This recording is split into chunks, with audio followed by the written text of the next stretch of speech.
Welcome back to True Cyber Crimes, the show where we dig into the hacks, heists, and digital disasters that shape the cyber world. I'm Chris. I'm Nick. Today we're rewinding the clock all the way back to the 1900s, as my kids would say. 1988, when the internet was still just a toddler in its diapers, and a worm named Morris nearly brought it all the way down to its knees. So, the Morris worm was the first big internet plague, spreading so fast that nearly 10% of the entire internet went offline. What was that, like 13 computers back then? Yeah, yeah. That's a lot, you're right. I mean, that's still kind of crazy. Yeah, yeah. But here's the kicker: it wasn't even created to be malicious. Um, Interesting how times have changed. Still somewhat similar. It was basically a research project that went wrong. It's kind of like mixing, Mentos and Diet Coke, except instead of, the big mess you get in your kitchen, you crash that Nice. as you do. So this story is really the worm that woke up the world to cybersecurity. That wasn't even a word in 1988. Right. Yeah. And it probably took a little time to coin that term too, right? Yeah, yeah. But yeah, to understand the Morris worm, first you have to understand the internet as it was back in the late 80s. We're not talking, obviously TikTok, Gmail, Amazon Prime, all of these things, which have just come along in the last, decade or, couple decades. In 1988, internet was basically universities, researchers in their labs, and a handful of government systems that, comprised the internet. So and it would have been more than 13 computers. The entire internet back in 88 was about 60,000 machines connected. That's smaller than some college campus Wi-Fi networks are today, but back then that was big. Yeah. So, something kind of a sidebar nugget. Back in the late 80s, it wasn't internet yet. It was, in fact, ARPANET. And, the boomers like myself and Chris, I guess, might remember that. The ARPANET was funded by the Department of Defense here in the United States. And it was, in fact, intentional to connect researchers in their labs. So think of it kind of a private club that only professors and computer scientists and other like-minded nerds had access to. Because it was mostly academics and researchers, security wasn't a big priority. They wanted, openness of information and the ability to share. They trusted each other, but passwords were weak, as you might imagine, right? Password 123, things like that. The software had bugs, wasn't well tested, and none of them were really thinking about, what if somebody exploited this? That just wasn't in their thought process back then. And then somebody did. So enter Robert Tappan Morris. He was a 23-year-old grad student at Cornell. His dad worked at Bell Labs and was a well-respected computer scientist. Robert himself, smart, curious, maybe a little reckless.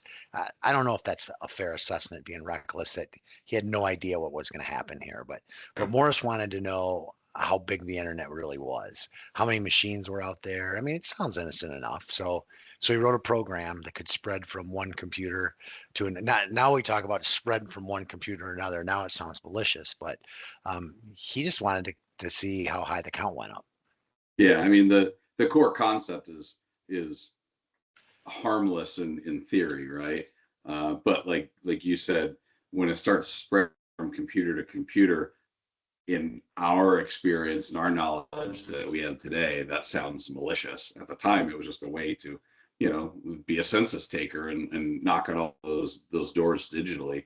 Of course, Morris made a critical mistake in his design. Yeah, and that's where it starts to sound malicious, even though it wasn't intended to be. I don't believe that the worm was programmed to replicate itself. even if it had already infected a computer. That meant machines got reinfected again and again, slowing them down until they crashed. Sounds, like a DDoS attack, or just sounds like some crazy stuff that goes on today. It was like inviting the same guest to a party who showed up 50 times and eats all your snacks. And I know which friend of mine that is.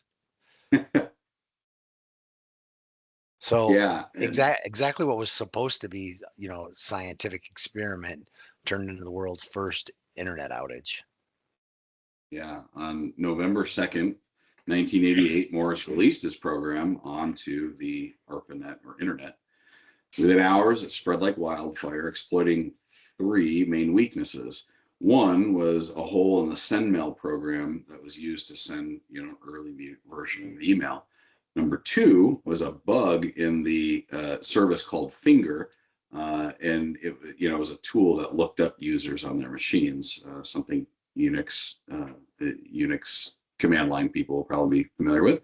And the third was, as we talk about all the time, weak passwords. And so in this case, the worm could guess those passwords being built into the dictionary. Yeah, I love that last one. The worm literally had a guessing game built in. It tried common passwords like, this is so pathetic. 1, 2, 3, 4, 5, guessed, and even first names. And it worked because people in 1988 were just as bad as, well, people in 2025. So, Right. it's just ridiculous. Yeah, it is interesting. We keep talking about how seems harmless and things like that, but as soon as you start guessing passwords, that doesn't sound so harmless, right? Yeah, So yeah. within 24 hours of release, roughly 6,000 machines, so about 10% of the internet at that time, were infected. Systems slowed to a crawl, emails failed to send, and these universities were in full panic mode. So keep in mind, 6,000 computers doesn't sound like a lot today, but then that was the backbone of that internet. So, what if 10% of the world's data centers just shut down overnight? Almost a little bit like all the AWS apps going offline for a day, but that's a different Yeah. conversation for a Yeah, different podcast. maybe he works for him. But anyway, so the irony really is Morris wasn't trying to crash anything. His worm, it just didn't know when to stop. That was the problem. Yeah, the fallout was instant, right? Researchers scrambled to figure out what was happening. This community of that comprised the internet was small, so all of these users literally picked up phones, called each other, and asked, "Are you seeing this too?" That's a small community for sure. Yeah. Yeah. The worm even made the New York Times front page.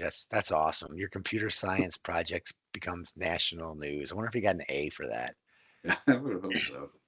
Um, Financially, the estimates of these damages were anywhere from 100,000 to $10 million, and that really depended on how each of these individuals impacted counted their lost time, lost productivity, time to recover, things like that.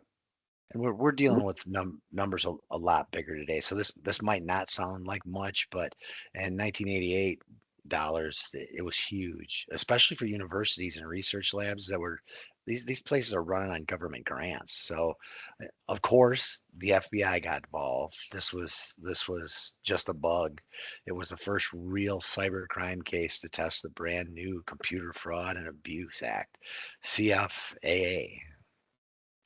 Yeah, Robert Morris, therefore, has the notoriety of becoming the first person convicted under the CFAA and was sentenced to 3 years of probation, 400 hours of community service, and was fined over $10,000.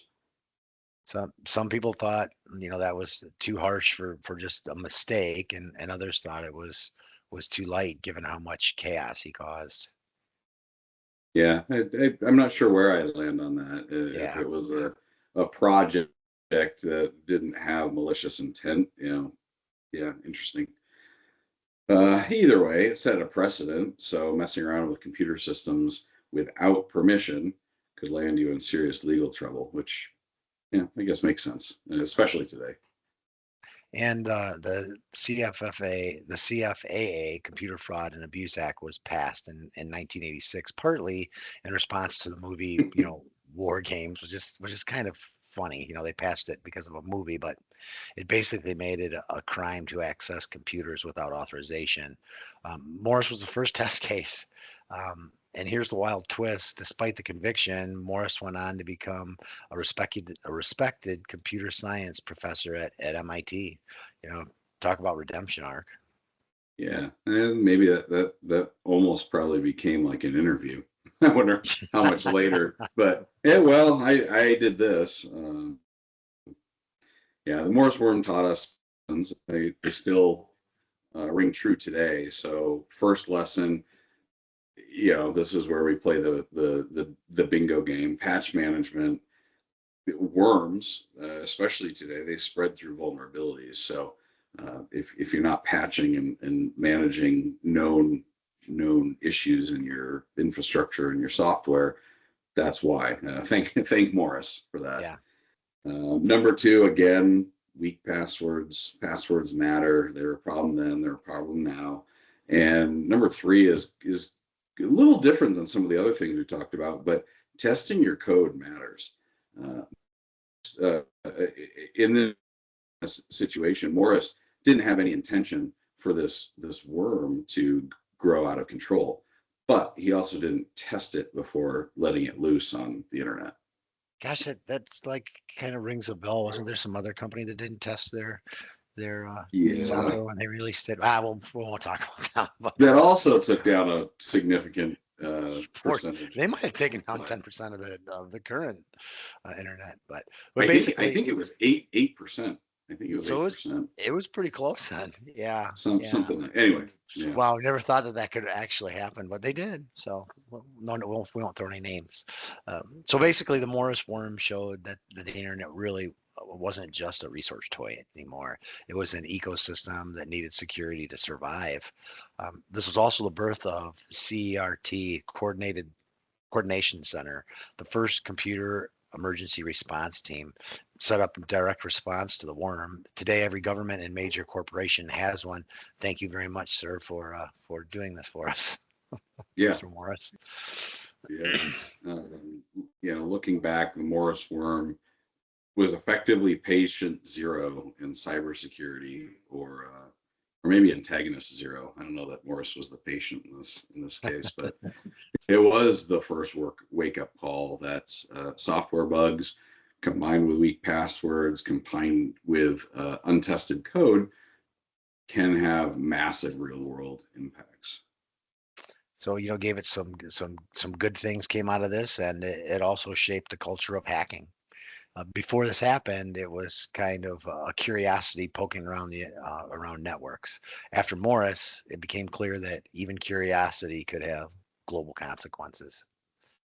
Yeah, Morris kind of let that genie out of the bottle, and if he had, would, but every ransomware gang, every phishing attack, every 0-day that we talk about currently has roots in what that Morris worm showed us, that effectively the internet is a lot more fragile than we realize. I would argue even still today, as we were kind of alluding to a moment ago, one piece of bad code can ripple everywhere. Again, very relevant here in 2025.